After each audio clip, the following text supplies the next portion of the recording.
So, according to you,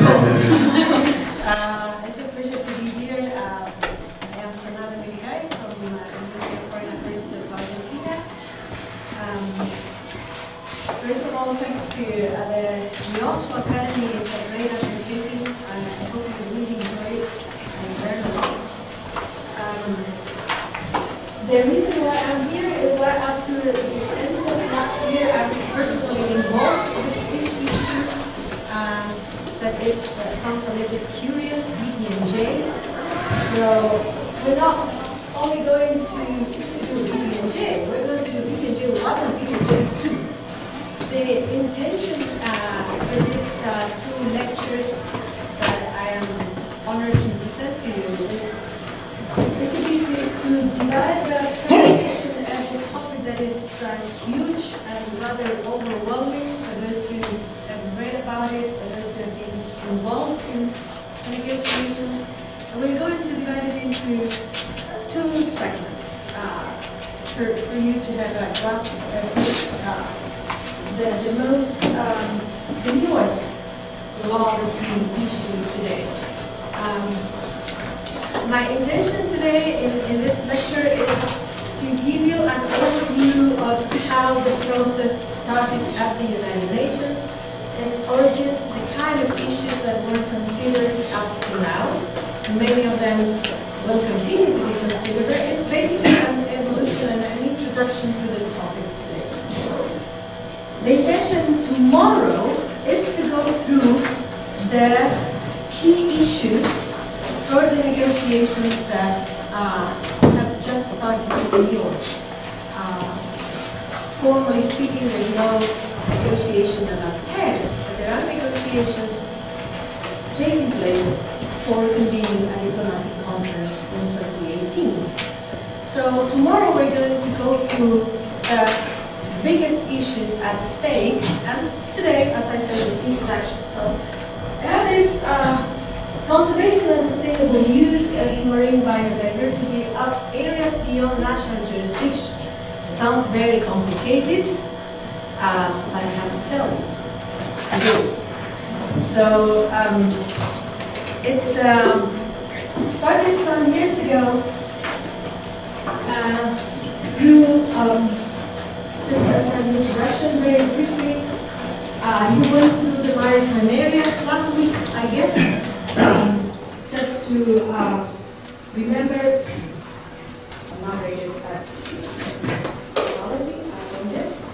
But, beyond the continent, the shelves of states, this could be typical or not, but the important thing is that beyond the continent, the shelves of states, what starts is what UNCLOS calls the area. I'm not sure you had a lecture on the area last week. Okay, very good. So it's basically the seabed and subsoil beyond the limits of national jurisdiction. And you remember that the area is defined by exclusion.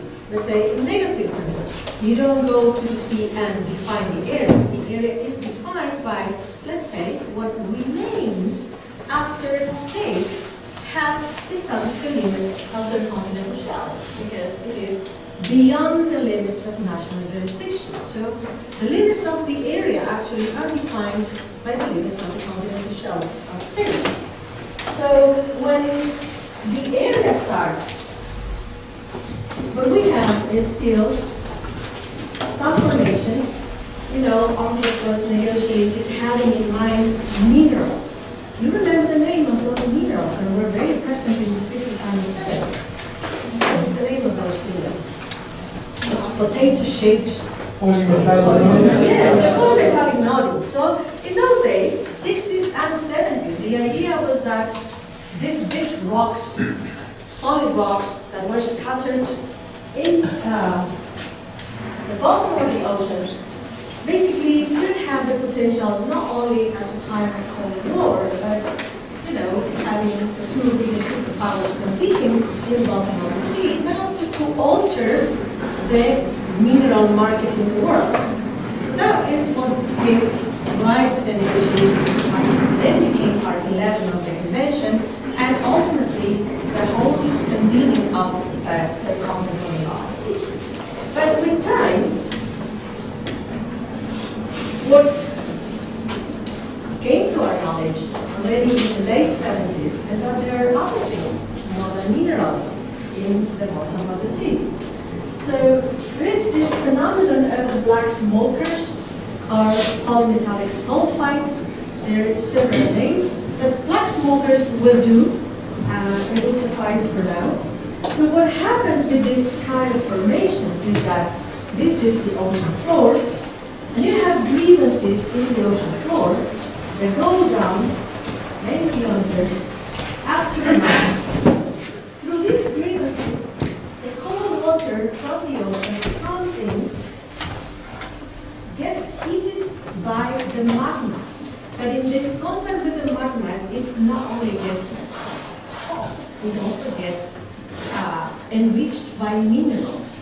So by also through grievances in the sea bottom, this water that gets heated up and enriched with minerals goes back up at temperatures that vary from 300 and 400 degrees Celsius.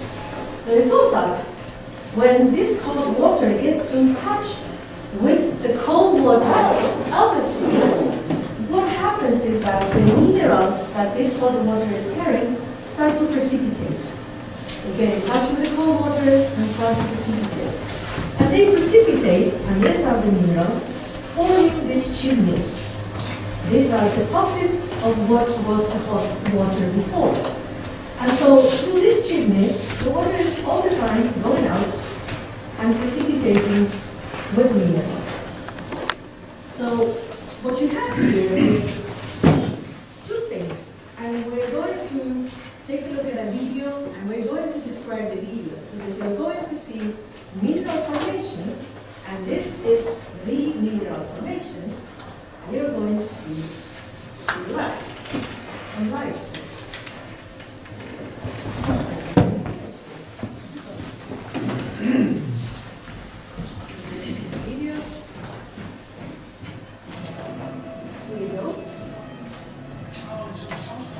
Solidify into towering chimneys as tall as a 3-story house. At 400 degrees, this scalding cocktail of chemicals would be lethally toxic to most forms of life. But astoundingly, a particular kind of bacteria thrives here. And feeding on the bacteria, vast numbers of shrimps.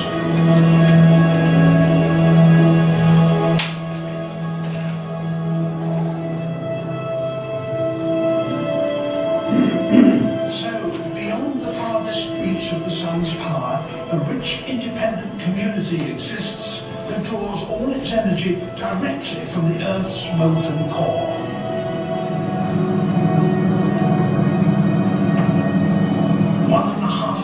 Down, at a site known as 9 North, towering chimneys support a spectacular display of giant tube worms.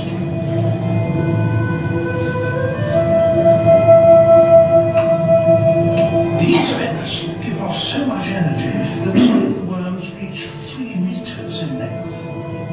They're the fastest growing marine invertebrates known.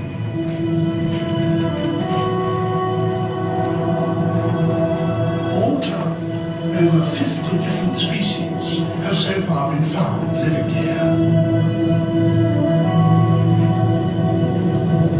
The inhabitants of these bustling communities may grow at speed, but their existence can also be short, for the vents do not erupt indefinitely.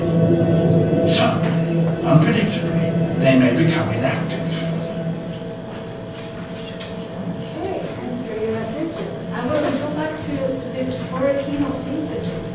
What happens with these communities, what you see is that more or less typical community of a vent site. These communities, normally when the site is active, it is surrounded by these living communities, these living organisms like the sea water. But when the decide that chimney is not active anymore, when this process of water going out and positive, the community leaves the vent. So the discovery has been, already many years ago, that this process, photosynthesis, this is a process that is very important for you to remember. When in the 1970s, UNCLOS was negotiated, the assumption was that because there was no solar light, it was this process of having life at the sea bottom was impossible. What this process now shows is that these living organisms do not live out of sunlight. They live out of chemical compounds. So this process is called photosynthesis. These organisms, these living organisms, are lived out of the chemical energy coming from the magma and the bottom of the sea. It's a completely different process from other living organisms, and that's why they form part of these communities. The vent sites, I mean, the kind of organisms you have is from microorganisms to the big tooth worms and even fish that you saw in the video. There is a chain, a food chain that is very long. Some of them could not live without the chimney, and the others form part of that food chain. This led in the last 10 years to an activity that is called bioprospecting. It's an activity that was already known inland but is increasing in the sea. It's the search for living organisms for commercial or the development of commercial applications or potential products for commercial interest. So what we see in this vent sites is, as I said, the biological organisms of the vent. They live in contact with the vent, they get their food from the vent, and many of these are basically what we call extremophiles. Somebody know what extremophiles are? Okay. I don't really know, but it's when you mention extreme, they probably they live in extreme conditions. Yes. The extreme temperatures, probably Yes. that. And pressure. That is something extremely important. So we were talking about 400 degrees Celsius temperature at the bottom of the sea in these vent sites. So these are microorganisms that are highly resistant to high temperature and high pressure. These are not the only extremophiles we have in the world. There are some people that might know, but we also have cold extremophiles.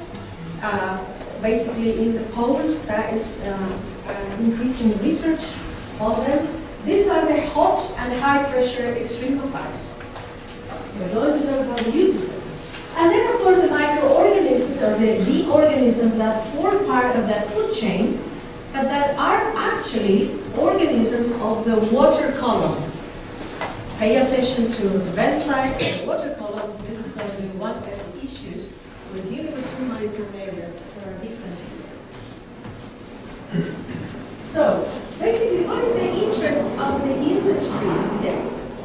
And for some time. The pharmaceuticals is one of the main interests in these microorganisms. You must have heard of the development of possible retrovirals for the cure of cancer. That is increasing research. There's no product patented yet. There is a lack of research today. And of course, the industry in general. The bleaching of the genes, for example, will be increasingly done not through stones, but through a living organism at the seabed. The real truth is that of all the possible developments that are known today, very few have been declared to be undertaken on the basis of microorganisms of areas beyond national jurisdiction. And why is that? Because many event sites are within national jurisdictions. And of course, the preference of the industry is to go first where they have legal certainty, which is within national jurisdiction. There is an issue there that people could ask or could wonder, well, is it true that it is within national jurisdiction?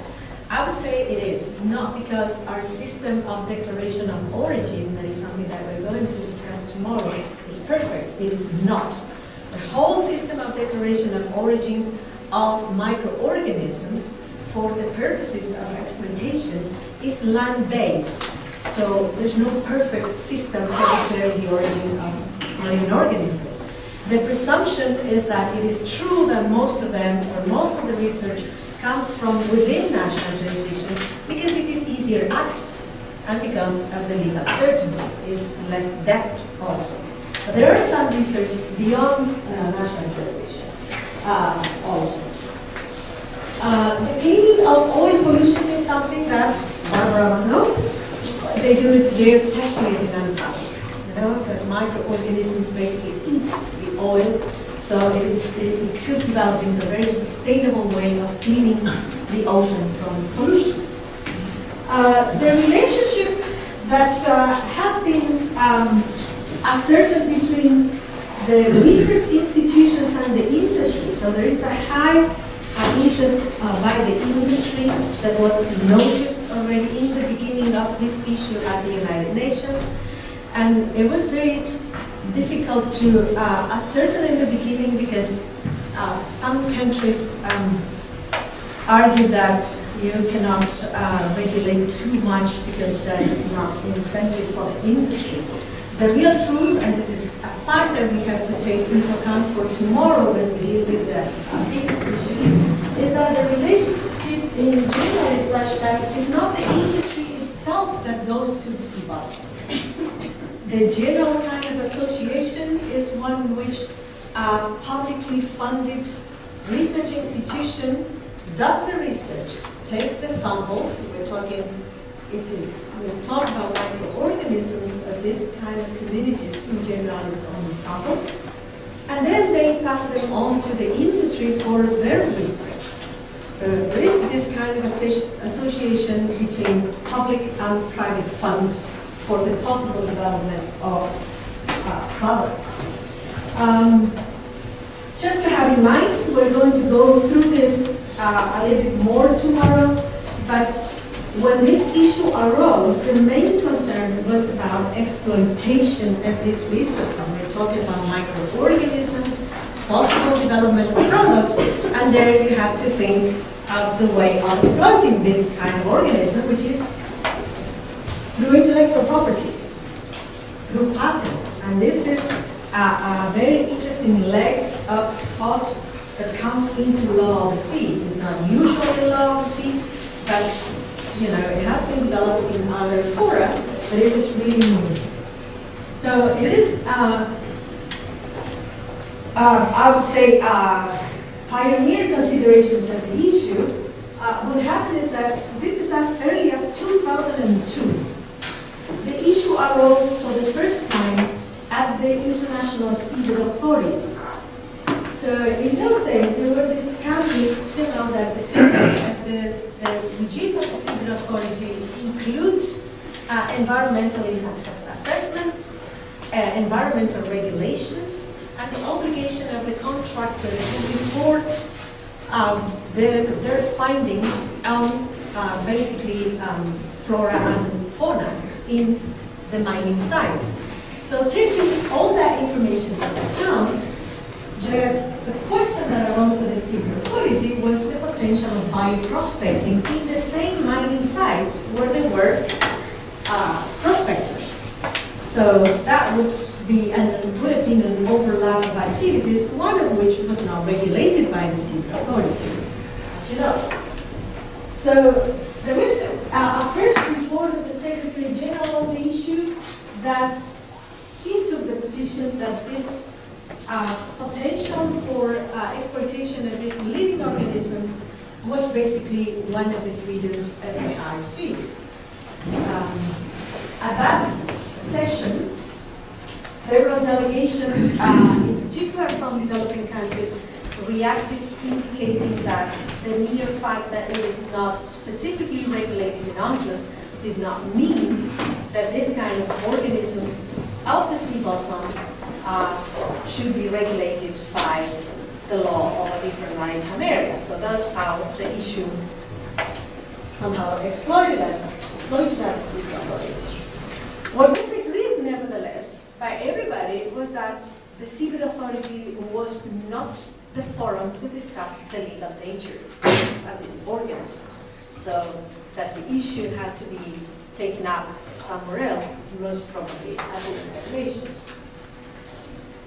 So when the issue went to the United Nations, the following year, and in particular 2004, that was the start of the considerations of this at the United Nations. You remember that we were talking at the civil authority, bioprospecting. When it goes to the United Nations, there was a strong CBD influence in the language. And we start talking about biodiversity. If you look at UNCLOS, UNCLOS is a rather old instrument.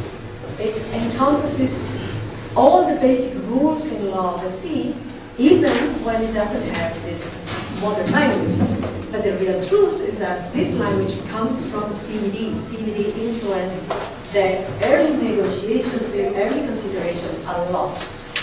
If you look at UNCLOS, what are the words similar in concept to biodiversity? How does UNCLOS talk about biodiversity? Mainly refers to non-living organisms. And it has a living organism, but I mean, UNCLOS in general, not only party level. okay, but the different word for fisheries and things that could be excluded. Yes, there is one expression, 3 words, that would be the equivalent of understood. Protection of environment. Protection of the environment. It could be. Or it could be marine living resources. UNCLOS is full of marine living resources. That is nothing more or less than biodiversity. But biodiversity, I mean, in those days, CBD was a big forum for consideration also of these issues. Oceans was something new to CBD also, but there was a lot of effervescence, and biodiversity is the term with which this issue came into the United Nations. So this is the definition of CBD, of biodiversity, as the variability among living organisms from all sources. And of course, it includes marine and aquatic organisms. The genetic resources is basically the genetic material of these organisms. But then when you bring CBD into consideration, already the legal battle, one of the first legal battles started. In the beginning, some countries took the position that the issue had to be regulated by CBD. Some others took the position that the issue had to be regulated by UNCLOS. Others thought they are complementary, and others were just confused. That is true. There was a lot of confusion in the beginning of the considerations. So many of the discussions were around this article, 22, paragraph 2 of CBD, that basically is an umbrella article. CBD, the negotiations of CBD indicate that it was very much land-driven. So when we got to the ocean, people didn't know what to do because UNCLOS was such a big instrument. And so basically there was an umbrella. We will apply CBD in the law of the sea, as stated in the law of the sea. Very simple. Yes? Just to continuously missing, what is the meaning of CBD? Oh, sorry. Convention on Biological Diversity. Okay. Okay? Anything else? Okay, great. So the Convention on Biological Diversity, again, CBD. I'm sorry, law of the sea, we're so much accustomed to this acronym. Apologies for that. I'm going here. So it's an umbrella coverage basically we will apply the jurisdictions as stated in the law. The question leads me to make the need of explaining jurisdictions in CBD. Go there. Yes. The CBD gradually into the domestic affairs, knows the jurisdiction of the Yeosu. What the negotiators at CBD did regarding jurisdiction is that basically, this one, jurisdictional scope, how to apply the Convention on Biological Diversity. So basically, in the case of the components, the living organisms of biological diversity, CBD applies within national jurisdiction. It was a very land-driven agreement, remember that. In the case of processes and activities, and we are in the ocean, something that could happen on board a vessel, even beyond national jurisdiction. Although there's no real agreement among parties of CBD on how to apply exactly to processes and activities. So if you look at within the limits of national jurisdiction, it is clear what it means in land and what does it mean in the sea. And there, of course, we go back to, it applies as the law of the sea says. So basically, if we have to go to law of the sea to ascertain the jurisdictional scope of application, it would be territorial sea, EEZ, continental shelf, like with every marine living organism. Nevertheless, I mean, in those days, there we are, in those days, for many parties to UNCLOS, it was already more or less clear that if CBD had any role to play, it would be a complementary / technical one, not the regulatory one. Some others, in particular some that were not, Julia is smiling because she knows the case, some that were not parties to UNCLOS really favored taking the issue to CBD because they didn't want to have a discussion in the terms of an agreement they didn't support. So when we started the discussions, the early discussions at the United Nations, the big question is, if the issue comes to UNCLOS, when you talk about areas beyond national jurisdiction, you don't have one area beyond national jurisdiction, you have two, which are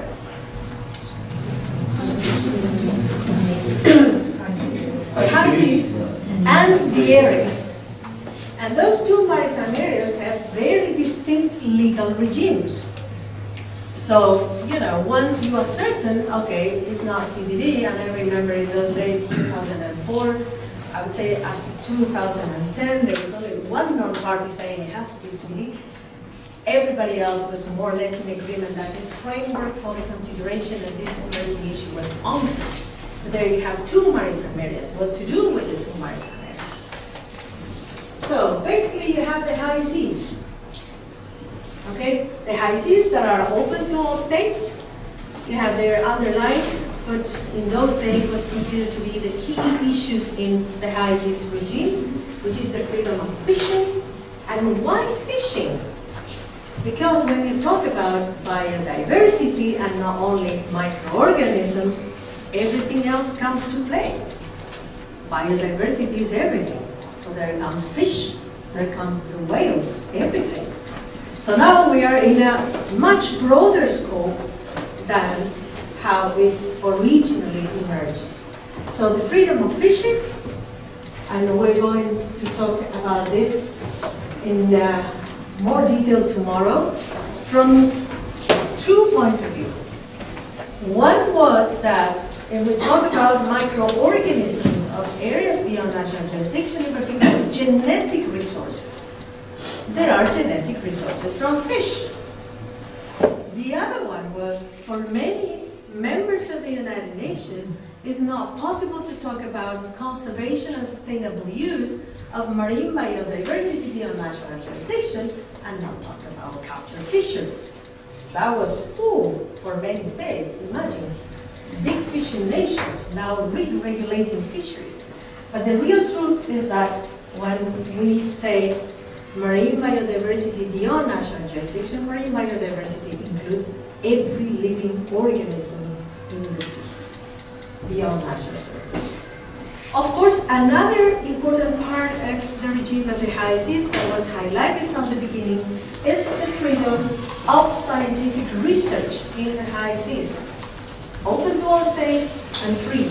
This is not necessarily compatible with the other maritime area, but it just shows how complex the issue is. The area.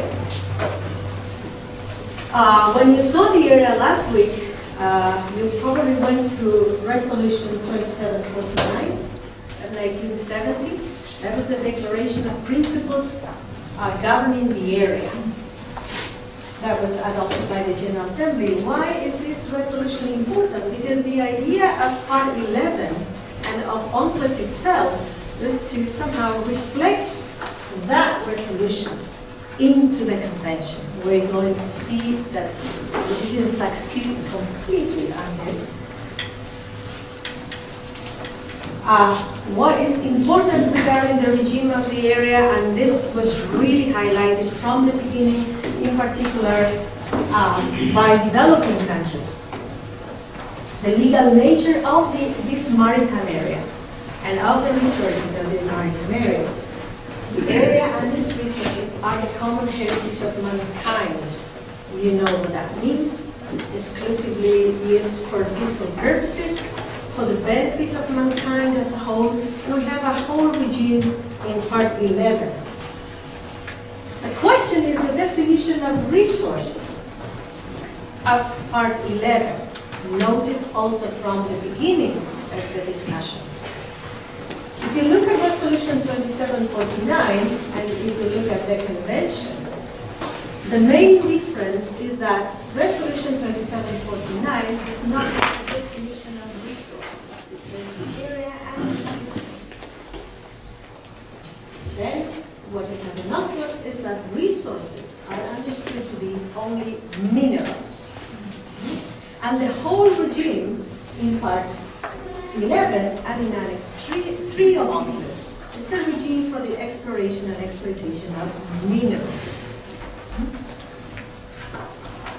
But, there we go, marine scientific research in the area shall be carried out for peaceful purposes only and for the benefit of mankind as a whole. So, disparities between the two legal regimes from the beginning. In 2005, the General Assembly decided to establish an ad hoc working group.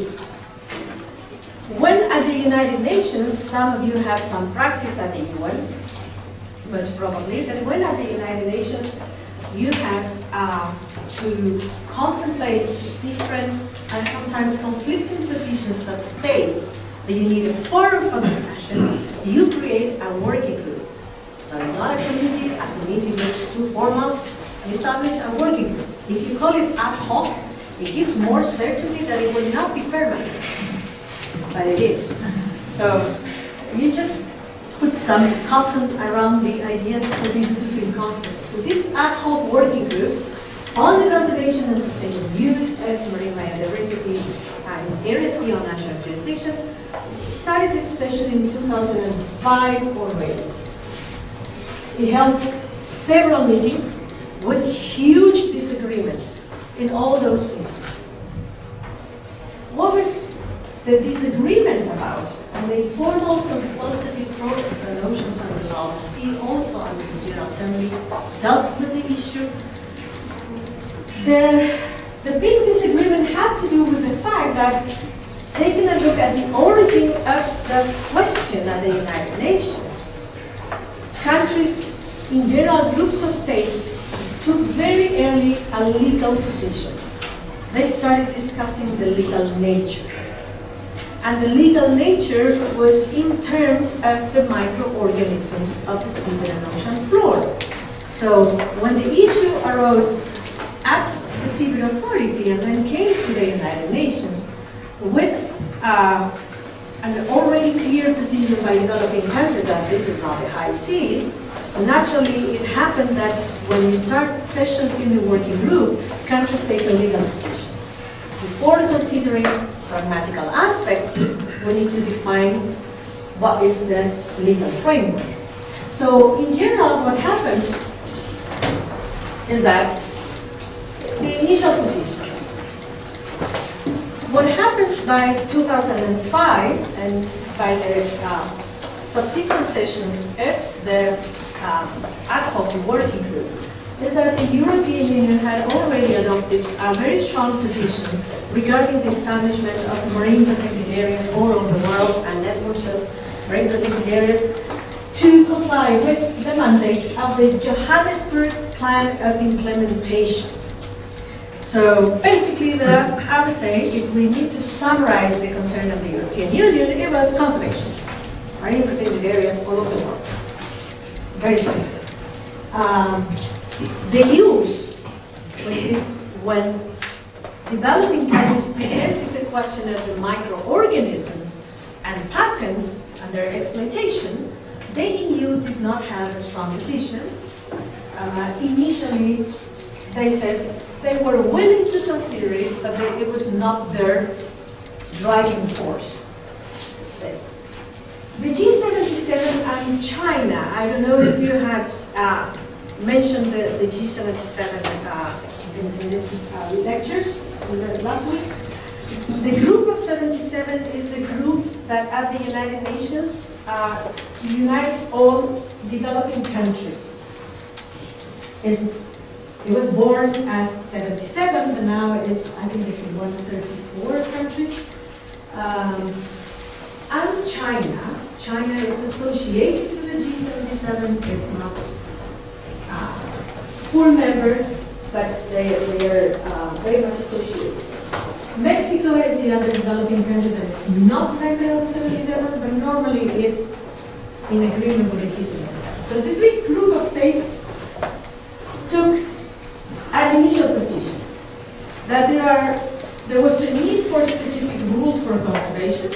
The G77 did not buy the argument that marine protected areas all over the world and established by we don't know who.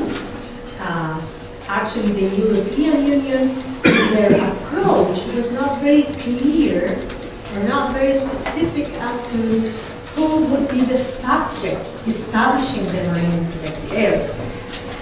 The experience of the European Union led to think that they would be flexible in the establishment as to different organizations because that was their practice, the regional practice, different actors establishing marine protected areas.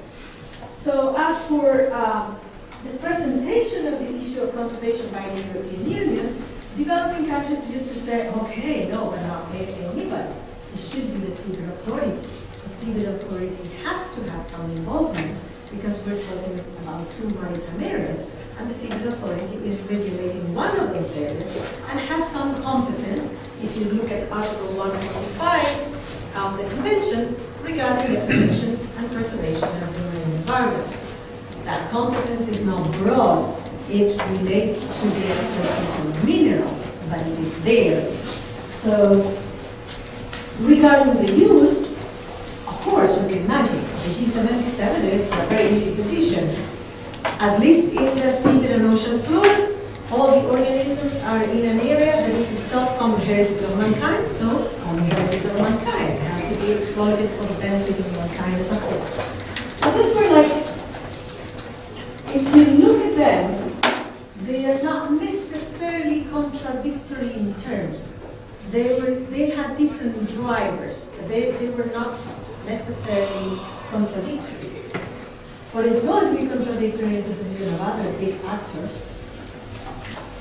In the beginning, the US, Russia, Japan, Norway, Canada, and Iceland took a position that was the use of this organism, even the genetic resources part of the freedom of the high seas. Of course, what was the argument? The argument was that even in the sea bottom, Part 11 applies only to minerals, not to living organisms. So whatever is living organisms is regulated by the freedom of the seas.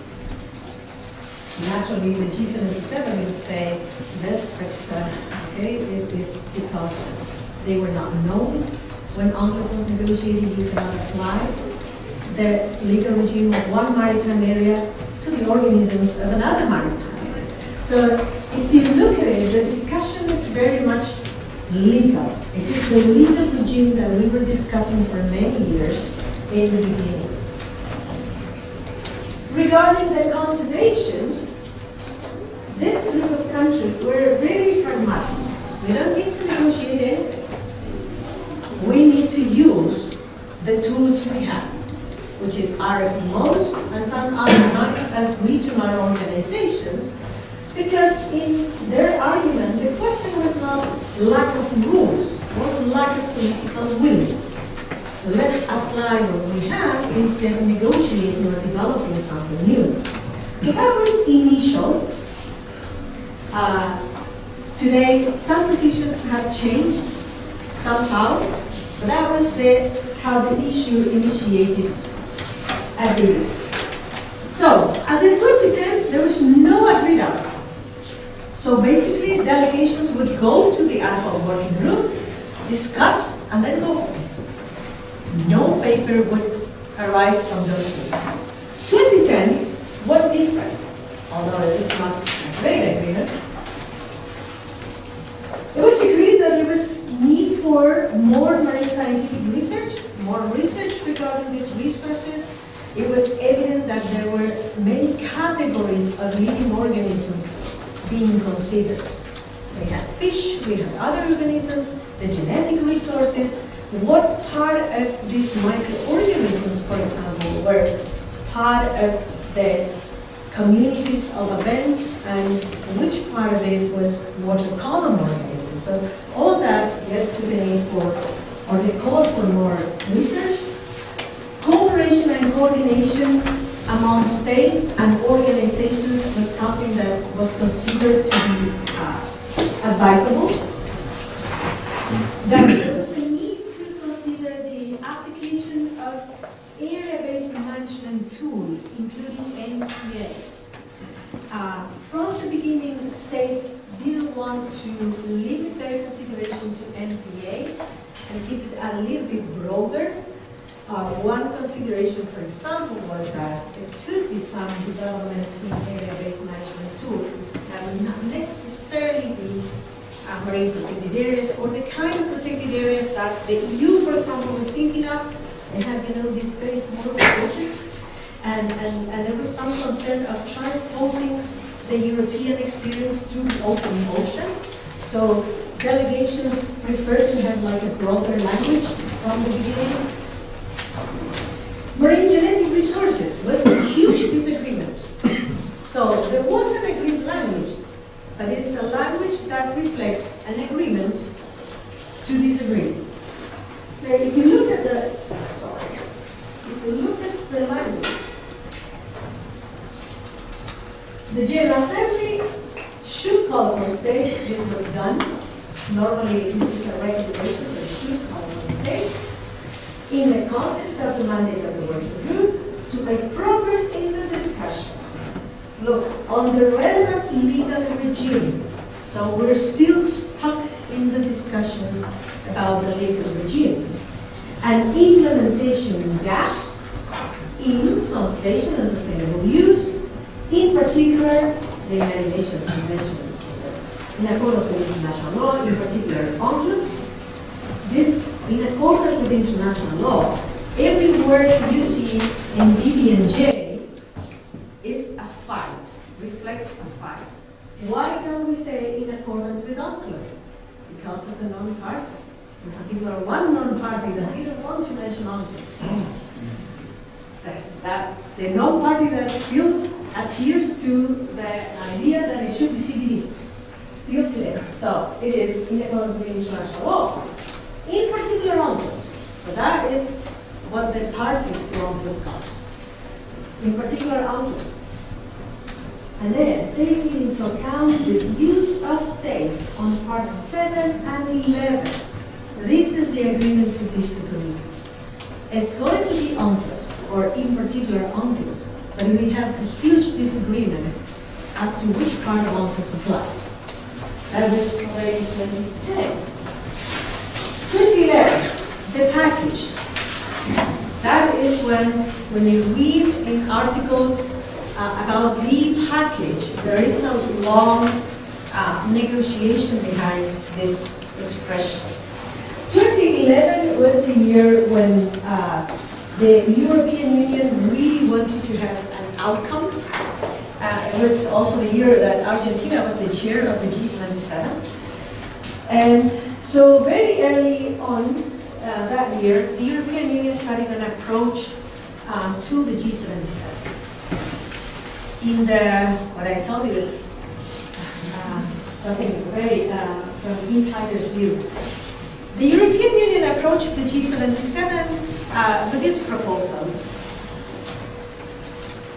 They affirmed our purpose is to push for conservation. We are open to considering exploitation. Your priority is exploitation. If you are open to considering conservation, then we have a basis for discussion. And we could together frame the discussions in a manner that we also include other actors. In those days, 2011, the position of the United States, and paying attention to the evolution, it was still very tied to considerations on marine genetic resources. So, we are going to go in detail on this, but if you look at those countries that are the ones, the leaders in exploitation and bioprospecting, the United States is one of those. So they took a stand that I don't want any kind of discussion. So the approach by the European Union was, let's try to frame the discussion in a manner that at least the majority feels confident. The G77 considered the proposal and responded, and this was an idea of the G77, we're going to do it. But we need to make sure, as we have two different priorities, that they are tied to each other. We cannot afford to have an agreement on one priority and not on the other. So delegations in those days, 2011, there was a lot of research regarding the negotiations of UNCLOS. This is very important because the people who are negotiating now law of the sea are not the people who negotiate UNCLOS. We're different generations of people, and so some people need some research in order to be ready. So we went back to how UNCLOS was negotiated. You must have already gone through that. You remember the package deal? Nothing is agreed until everything is agreed. So that idea came to the discussions. One big delegation said, I will not agree to the expression package deal. They wouldn't even agree to the expression package. But we found ways of negotiating a package without using the word package. If you look at the last year resolution, it mentions package now. So, what was agreed in 2011? This started the process we have today. The recommendation was that a process be initiated by the General Assembly with a view to ensuring that the legal framework addresses the issues. The legal framework. The word was negotiated for more than 40 days. The question was whether to say ensuring that our legal framework to be agreed upon, or the legal framework, in the view of the United States, the legal framework that exists. So everybody had to get something. So the question was the legal framework, and agreement to disagree. Each group interprets that the way they want. So the question was to have a legal framework to effectively address the issues by identifying gaps and ways forward. Another big negotiation. for those delegations who were not in agreement with initiating a negotiation, it was very important to first identify gaps, because in their view, it was a question of gaps in implementation, not a question of needing to develop an instrument. Ways forward was the expression that the G77 and the European Union wanted to move forward in considering something new. And then, including through the implementation of existing instruments, those who didn't want to negotiate implementation of existing instruments, and the possible development of a multilateral agreement under UNCLOS. The original proposal was to say an implementing agreement to UNCLOS. You remember that the agreement on Part 11 and the fixtures agreement are implementing agreements. They are called implementing agreements. This proposal was very much objected by some states. They were not in a position to develop an implementing agreement to UNCLOS. Their initial view was something along the lines of, well, if you want to negotiate something, do it, but it will not be an implementing agreement. So this multilateral agreement under UNCLOS was agreed. Under it was actually a concession to this one and only member state who believed it shouldn't be under UNCLOS. So it was not in accordance to UNCLOS, not like this under, because that is the further they could go on this. So this is all initial concessions. Then the package, the process to be initiated, would agree the conservation and sustainable use, in particular, and there we go, together and as a whole, that is as a package. The together and as a whole reflects the package. Marine genetic resources, including questions on the sharing of benefits. The United States was not ready to take including sharing of benefits, but questions on sharing of benefits. Measures such as area-based management tools, including marine protected areas, as I said, many were not ready to go straight forward to marine protected areas, environmental impact assessments, capacity building, and transfer of marine technology. There are 5 components here. The real truth is that the 2 components for which the package was thought of was conservation and use. And of course, the process would take place in the working group, within the same working group, and through workshops. Those workshops actually took place in 2012, and then in 2012, big input for this process, Rio Plus 20. Rio Plus 20, the characteristic of this, the outcome of the Conference on Sustainable Development held in Rio in 2012, is that for the first time, although it was not the first time that it had an oceans-related outcome, it was the first time that that oceans-related outcome was negotiated by the oceans negotiators. In general, everything before was negotiated by people specializing in the environment or in sustainable development. Now it was a law of the sea forum, and so this paragraph was negotiated and adopted in Rio. And this paragraph in particular puts a deadline by the end of the 69th session of the General Assembly. So he gave the General Assembly 1 year to take a decision on how to proceed on meeting the objective. So basically in 2014, that was that year after Rio Plus 20,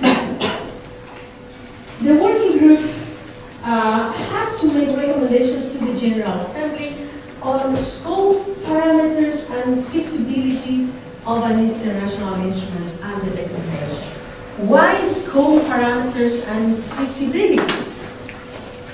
Because the year before, there had been a big negotiation at the United Nations that was the Arms Trade Treaty. The Arms Trade Treaty was a very important treaty for forbidding the use of small weapons. And is it relevant to Law of the Sea? Is it relevant to Law of the Sea? Why? It was not. Because The only relevance, at least in my view, is that many delegates negotiating Law of the Sea were legal advisors to their delegations to the Arms Trade Treaty.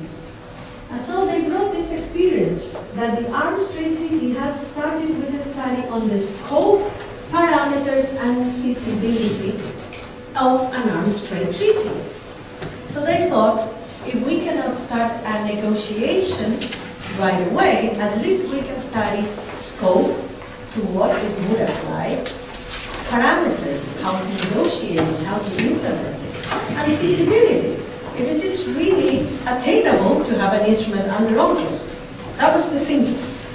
In this, what they remembered in those days is that in this process in the ATT, what had happened is that delegations that had a problem with including certain weapons, through the scope parameters and feasibility process, they would say, this kind of weapons out, this weapons included. So basically, you would have a basis for discussion before starting the preparatory committee of the treaty. That experience was imported into Law of the Sea, not with a very successful outcome, because in the end it was Law of the Sea. So in 2015, there was a recommendation to develop the instrument. It was a very difficult decision, very hardly negotiated, because what proved to be part or an integral part of the ATT process proved to be very difficult in Law of the Sea, at least for DBNJs. All parameters and feasibility were so much interlinked that there was no possibility of having three different recommendations. So basically everybody, I remember that the European Union was saying feasibility, it is feasible. If you want it, it is feasible. So many of the discussions basically replicated the initial discussions and did not go into technical aspects. But in the end, what happened is that there was the recommendation to develop an internationally legally binding instrument under the convention that was adopted in 2015 to establish a preparatory committee. This was a big decision. There was a big group of countries that wanted to start a negotiation right away. Some countries with high interest in Law of the Sea, big and small, this was not, I would say that the only one that was clearly out of this group was the European Union, but in general, other states, even members of the G77, were of the view that it was too premature to start a negotiation right away. So what they considered, member states considered, was a proposal made actually by the G77 to have like a buffer. The United States, Russia, and Japan in particular were not ready to engage in a full-fledged negotiation of a treaty. And some members of the G77 were of the view that maybe it's not very wise to push them to be out of a conference. We need to engage. And maybe the way of ensuring engagement by everybody and building trust was to have this buffer. That was the PrepCon. So the PrepCon was proposed and it was adopted. The PrepCon was foreseen to meet for 4 sessions, 2 years. It has met already 2016. We will have 2 more sessions next year. And the mandate of the PrepCon is to recommend elements for a future agreement, not to negotiate a text, but basically to do the work that states were not able to do before, to define parameters, scope, for example, will it include fish or not, those kind of things. Before the end of the 72nd session, that is next year, the General Assembly will decide whether to convene a diplomatic conference or not. That is also something very important that was very crucial that was negotiated. The jump from the PRECOM to the conference is not automatic. The General Assembly has to look at the report and take a decision and convene a conference. If you ask me whether it is possible now not to have a conference, I don't think it is. But this is where it guarantees that some states need it. And the process, and that is the General Assembly Resolution 292. It says we'll address the package. You remember the word that we couldn't pronounce in 2011, now it is in the General Assembly Resolution. We will address the package of 2011. And that is the resolution. Consensus was a huge issue, and we're going to discuss it a little bit more tomorrow, because decision making in the PRECOM, there was a lot of confusion. The fact that we're so far from the negotiation of UNCLOS has some influence, in my view. People are not very aware of how it was articulated in UNCLOS, and some people were really eager for a vote. In the end, with a different wording, if you look at Resolution 292, it does not say consensus, but it says consensus. So apparently saying consensus was so politically incorrect in front of the NGOs that nobody wanted to say consensus, but the mechanism is one of consensus. No consensus, there's no decision. The chair is Ambassador Ibn Charles from Trinidad and Tobago, who was selected by the President of the General Assembly in the mechanism agreed upon at the resolution. He has a bureau of 10 members to assist him in procedural matters, not on substance. On substance, he has decided to appoint some facilitators on the issues. What are the challenges in my view? And tomorrow we're going to go into substance, but procedurally, and that will impact the substance. The question is that we have different challenges. We have two big maritime areas.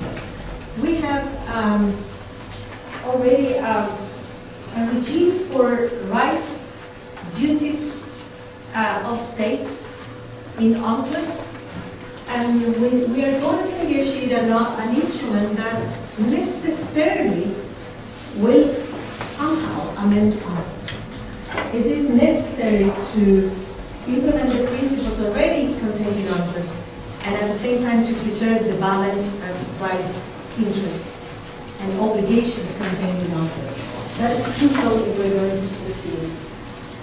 We need to ensure sound law of the sea knowledge. Remember, many people who negotiate UNCLOS are not there anymore.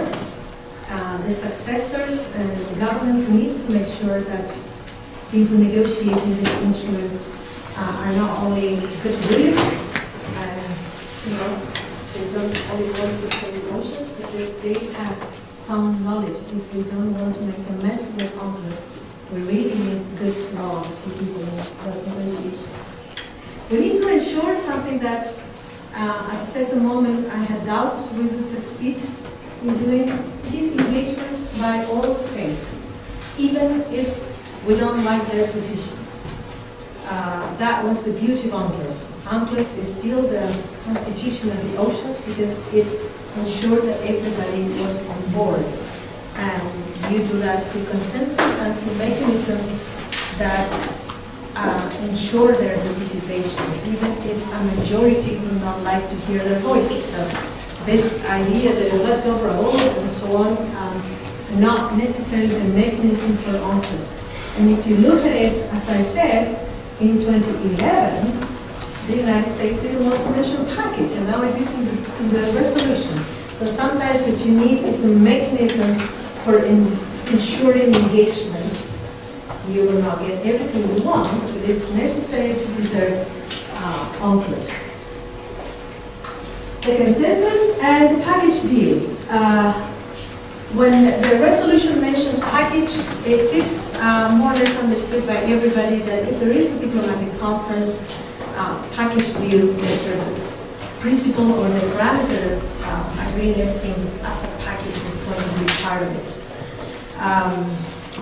So as I said, we had already 2 meetings at the PRECOM. Delegations are starting to go through a mixture of repetition of previous positions, but also advancing in some general considerations.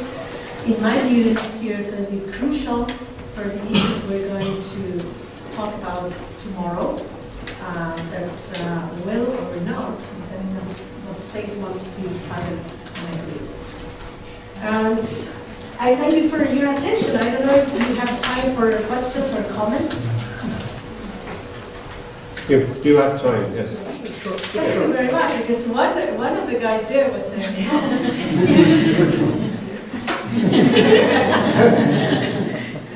From the dramatic background. okay. Comments, questions?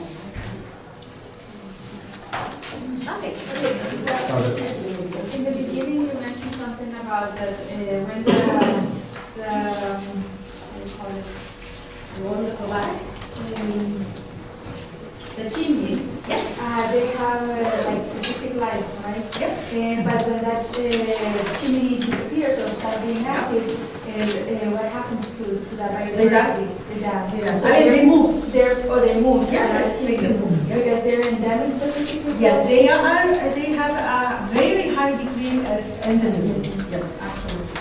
We're going to go through that tomorrow when we deal with genetic resources. But yeah, that is the case. And do you know like how long do those chimneys It varies. It depends on the chemical activities of the environment. It can be many years, but in general, it's years. Okay, so the lifetime of that biodiversity is very low, you could say. Sorry? The lifetime of the biodiversity that lives in those chimneys. Well, we're going to go through that in detail tomorrow. The kind of species sometimes is replicated and sometimes not. There's no real parameter on that. Yeah. Roland was, please. Okay, I was thinking when those organisms on this seabed die or when they live, they are consumed by organisms that are on a higher level. Yeah. And Chain. those Yeah. are consumed by higher level and so on. Yep. So that dependency, what kind of legal importance do it has?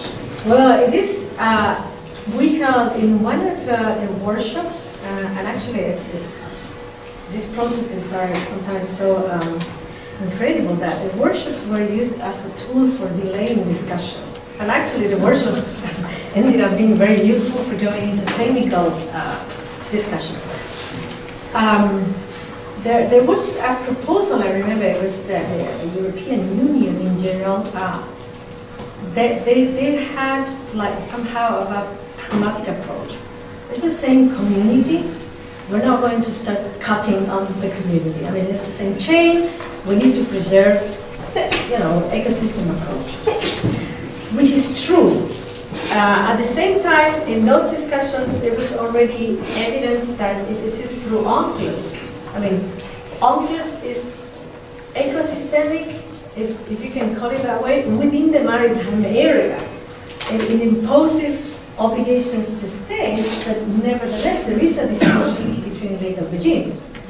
And in particular, the seabed and the water column are regulated by distinct legal regimes. The challenge, and that is one of the things that we're going to discuss tomorrow, is how to combine the legal regimes of two different maritime areas if the intention is to protect the whole chain as a whole, instead of doing what UNCLOS did with, for example, the fish in the continental shelf. When they are attached to the continental shelf, they are continental shelf. If they are swimming, they are high seas. Here it's a little bit more difficult. The trophical chain is always there in the sea. UNCLOS decided basically to regulate on the basis of geographical pertinence. So how to deal with geographical pertinence and ecosystem approach at the same time. That is one of the biggest challenges that we're going to have. That's true. What is the answer? I don't know. We haven't really considered that yet. It's one of the key issues that we're going to do tomorrow. Yeah, it's really wonderful this work the trip to Korea just to have this experience, this work. And maybe just on the principles and approaches, such as ecosystems-based approach, how would you anticipate this is going to be reflected ultimately in the output of the press conference. I don't anticipate this. We're going to discuss it tomorrow. I think there's the big issue we're having in BBJ negotiations is that, first of all, I mean, you have very clear rules in UNCLOS. They're not necessarily compatible, having two distinct maritime areas, and at the same time, principles and approaches that have evolved after the development of UNCLOS that are really applicable or should be applicable. How to combine all that, I cannot anticipate. There seems to be some delegations that are more attached to the legal principles of UNCLOS rather than incorporating others. Others are more pragmatic. So I would say that naturally it should be a combination of pragmatism and legalism somehow, middle ground. We're going to, I mean, to me the same considerations apply to the exploitation of marine genetic resources if there is some rule about it. My feeling is that at the moment, I mean, having two maritime areas, different kinds of organisms, and many applicable principles and approaches, you need to be somehow pragmatic. That entails a process of thinking and discussing, and I'm not sure we're there yet. Well, I correct myself, I'm sure we're not there yet. What I saw from the position of states up to now is that it is proving to be difficult for delegations. For example, G77, this is the common heritage of mankind. And some delegations there, I'm not in agreement with saying the common heritage of mankind. How do you translate what you would want to get from that principle into a rule that does not mention the principle? Okay. How to achieve the result without necessarily using the language. And I think that that degree of pragmatism comes only after you've had long rounds of discussions between states, and I'm not sure what they do. So having been in this EPNJ process for, like Fernanda, from the beginning, I always looked at the overlap between the high seas and the area as a very challenging issue. I mean, it seems rather impractical to have two different regimes for marine genetic resources in the water column and on the seabed, because you cannot practically distinguish between them. So if states will be able to somehow refrain from demanding to, insisting on a particular legal regime applying, such as either the common heritage principle or the high seas freedom principle, and if there is a pragmatic approach of, for example, agreeing on some benefit sharing mechanism, monetary or non-monetary, and maybe there is a room for having the geographical scope, both the seabed and the water column. This might be a challenge for industrialized countries that look at the high seas freedom as a very important principle. But if there is no insistence by G77 on common heritage of mankind as such, if there is an agreement on practical measures of benefit sharing, and maybe what they could get in would make the whole system practical is to have one regime applicable to the whole. It's very challenging, like everything is, but I think that there needs to be a pragmatic solution. But the negotiations have only started. I mean, the real negotiations have not even started. You could also think, I will go with the principle, and then I will exchange the principle for the content. So maybe it's not the time to withdraw the principle yet. I mean, there are all kinds of considerations. It will have to be pragmatic, I think, but sometimes time makes discussions easier. As I said, the package was forbidden some years ago, now it is in the resolution. There's a lot of thinking that is necessary about genetic resources, which is a realm that has not been very much touched upon in the law of the sea. in particular when it entails touching upon patent law, but also there are very difficult issues there. Some industrialized countries tell you you shouldn't touch on the patent system, I mean, everything will go wrong. But actually the patent system was amended, taking into account the needs of developing countries, and the TRIPS agreement was amended anyway. So there's still a lot, in my view, a lot of demystifying to do together. To demystify the common heritage, to demystify patent law, to demystify many things. And many countries are still protecting themselves in the fact that some things should not be touched upon. And for that, we need some more time, I think. Anything else? Thank you. Okay. In the meanwhile, until we cover that, what is going on? Freedom of the IP applies? Well, what applies is unclosed. Yeah. Just tell me what is the big danger in not applying unclosed. I mean, to be very frank, I mean, I think that it is a process that will have to be completed.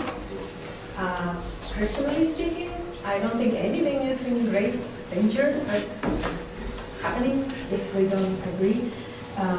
My view would be that personally it is better to take some more time and negotiate something sound and reasonable rather than to rush and do something that is not applicable. I mean, this will amend UNCLOS. UNCLOS took 9 years. And it's not a perfect instrument, but it's the best we have. And I think that at least we should devote ourselves to doing something as responsible as that, instead of rushing to a vote or to something that is a mere framework and then it's useless. That's my personal view. I have another question. Okay, so it seems like it takes like 10 years, like many years. Yep. So the industry is the main actor in this activity. And one way of like dealing with that could be maybe standards for the industry, maybe giving economic benefits if they develop those standards. And that way, like, we don't have to be dependent on the states to such a great extent as we are today. So do you think that could be a solution? No, I don't think the industry will do anything on their own, very frankly. Now, I think that the only way the states found they could discipline the industry, if you look at the history of the negotiation, was through a norm, which was the moratorium. And I have to say, I didn't mention it, but in the beginning, at least the G77 considered the possibility of going for a moratorium. Then when the EU made the approach, they thought, okay, let's negotiate actively. But very frankly, first of all, tomorrow we're going to see how extensive the research is. I mean, it's not that they are really taking everything and developing products yet. But there are mechanisms for taking samples and then keeping the samples, patenting the samples. I mean, you can do it. Personally, I'm not a believer in guidelines for the industry. I don't believe the industry will follow them unless you... No, but it's also up to the consumer. Like me as a consumer, I would really like to see which areas of the industry actually care about the common heritage of the consumer bank.